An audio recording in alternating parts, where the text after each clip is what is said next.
और संसद के बजट सत्र के बाद सियासी घमासान तेज हो गया है। केंद्रीय मंत्री किरेन रिजिजू ने राहुल गांधी पर गंभीर आरोप लगाते हुए राहुल गांधी को देश की सुरक्षा के लिए खतरा बताया है, जिस पर कांग्रेस ने भी पलटवार किया है। बयानबाजी से राजनीतिक तापमान और बढ़ गया है। इस पर एक रिपोर्ट देख लेते हैं। राहुल गांधी आज के दिन में भारत का सुरक्षा के लिए सबसे ज्यादा खतरनाक इंसान बन गया है। मैं ये क्यों कह रहा है कि राहुल गांधी आज भारत का सुरक्षा के लिए बहुत बड़ा चुनौती क्यों बन गया है? क्योंकि वो ऐसे ताकतों से मिले हुए हैं जो भारत विरोधी है। कभी देश की संवैधानिक संस्थाओं पर सवाल, तो कभी देश के आंतरिक मामलों को विदेशों में उठाना, तो कभी देश विरोधी लोगों से मिलकर उन्हीं की भाषा बोलना। देश के नेता प्रतिपक्ष राहुल गांधी पर संसदीय कार्य मंत्री का ये बयान उस फलसफे को बखूबी बयां कर रहा है जिसमें नेता प्रतिपक्ष देश के जरूरी मुद्दों से इतर उन मुद्दों को उठाते हैं जिससे देश के लोगों का कोई सरोकार नहीं रहता। संसदीय कार्य मंत्री यही नहीं रुके, उन्होंने नेता प्रतिपक्ष राहुल गांधी को नक्सलियों और उग्रवादियों का हितैषी तक बता दिया।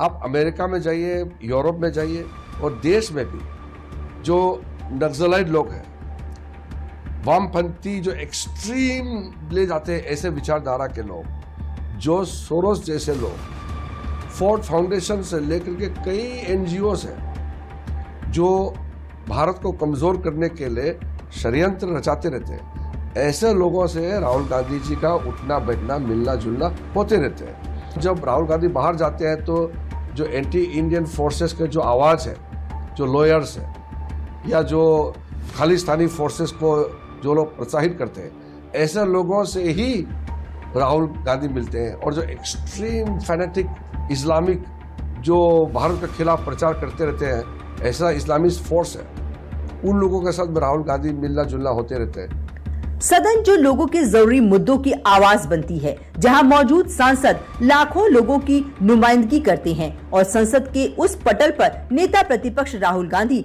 ऐसे मुद्दों को उठाते हैं जिससे लोगों का कोई सरोकार नहीं रहता। लिहाजा किरेन रिजिजू ने नेता प्रतिपक्ष की हरकतों को बचकाना करार दे दिया। राहुल गांधी जी का बिहेवियर जो है, उसका बर्ताव, वो बचकाना है, चाइल्डिश है। वैसे नहीं कर सकते क्योंकि लीडर ऑफ ऑपोजिशन एक जिम्मेदारी के साथ अपना व्यवहार को प्रकट करना चाहिए, क्योंकि नेता प्रतिपक्ष होने के नाते आप संपूर्ण विपक्ष का एक आवाज भी है। देश तो ऐसे नहीं चल सकता है, तो ये उसका व्यवहार जो है बहुत ही बचकाना है। मेरे ख्याल से भारत का इतिहास में ऐसा नेता प्रतिपक्ष हमने कभी देखा नहीं। आरोप प्रत्यारोप और नेता प्रतिपक्ष राहुल गांधी के पुराने ट्रैक रिकॉर्ड का पूरा खाका पेश करते हुए संसदीय कार्य मंत्री किरेन रिजिजू ने यह भी स्पष्ट कर दिया कि वो ऐसे नेता हैं जिनकी कथनी और करनी में फर्क रहता है। ऐसे नेताओं को गंभीरता से लेने से बचना चाहिए। राहुल गांधी के लोग सीरियस क्यों नहीं लेते? बिना तथ्य के बात करते हैं। एप्स्टीन फाइल्स जो भी है, उसमें अगर हमारा प्रधानमंत्री वहां किसी से मिला है, वहां कहीं गया है या कुछ डॉक्यूमेंट है, इस तरह का कोई चीज नहीं है और जबरदस्ती सरकार का, प्रधानमंत्री जी का नाम लिए जा रहे हैं, इससे ज्यादा हताश, निराशा कहां आप देखने को मिलेंगे? बिना मतलब बोले जा रहे हैं लोकसभा में। क्या आप नेता प्रतिपक्ष हो गया तो आप रूल से ऊपर हो गए क्या? ऐसा तो नहीं हो सकता। रिजिजू के बयान को जहां सत्ता पक्ष अपने राजनीतिक दृष्टिकोण के अनुरूप ठहरा रहा है, तो वहीं विपक्ष इसे लोकतांत्रिक मूल्यों और सहमति की आवाज को दबाने की कोशिश बता रहा है।